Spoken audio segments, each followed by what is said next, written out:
loads now? Is it on? Yep. So now we're going to start off with our loads. To start off with our loads, we have to go to the load tool over here. We click on loads, and what we're going to do is we need to create load cases, right? So if you come up here, you can either click over here to start a new load case, or you can go over here under edit and go down to new load case, right? And then it'll pop up. Now, your first load case is going to be self-weight. So you type in self-weight,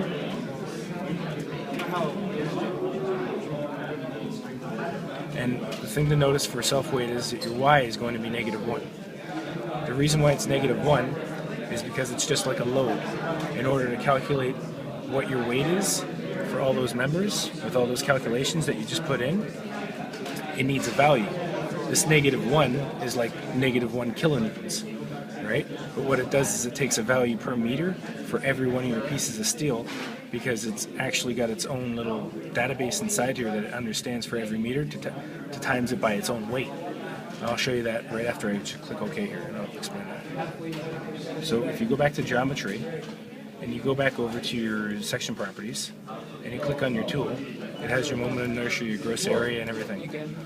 For example, the W200 by 46, when you go to your database and you look it up, your W200 by 46. Okay, yeah, send it over. But I can only read it by the right? Right here, it says your dead load right here is 46 kilonewtons per meter. Basically, by you putting that -1 for your self-weight, for every meter that it calculates these members, it's basically multiplying it by those meters and timesing it by -1. So if you put +1, it would actually take away weight when you put a load on it. You put -1, so it actually has a force pushing down. If you put a positive, it would actually take away force from the actual weight pushing on it.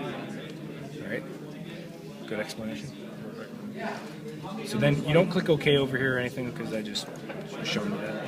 So you just close those. And now you head back to your loads. Remember to put in any load, you need to be in your load tool.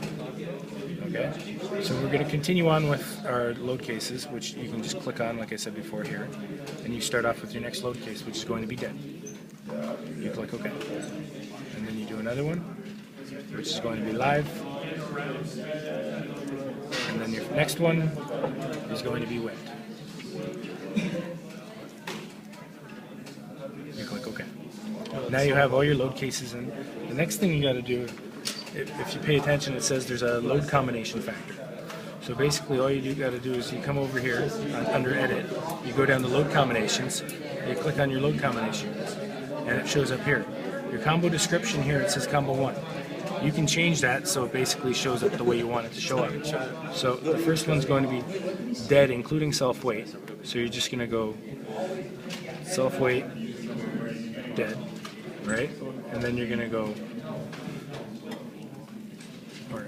self-weight plus dead plus live plus weight.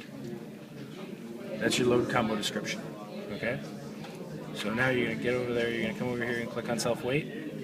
And also when you read the description here, it says dead, including self-weight. You know your self-weight's -1, so when it says including self-weight, it means the load combination for self-weight is going to be 1.25. Right? And then you go to the next one, you're going to go to dead, and to scroll over.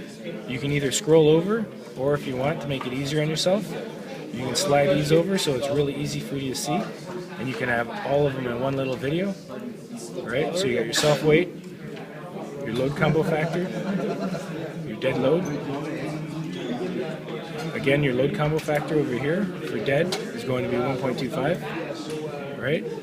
Then your next load is going to be live. You can shrink this over too. And the load combo for your live is going to be 1.5. And if you don't know your load combo factors, I'd study them, because you don't want to waste your time looking those up. And then you can put on your wind, scroll that over, and that's going to be 0.4. And then you click OK. Now you have your load combo factor set up. Next, you're going to put in your loads. You're going to start off by putting in your loads the easiest way possible. And that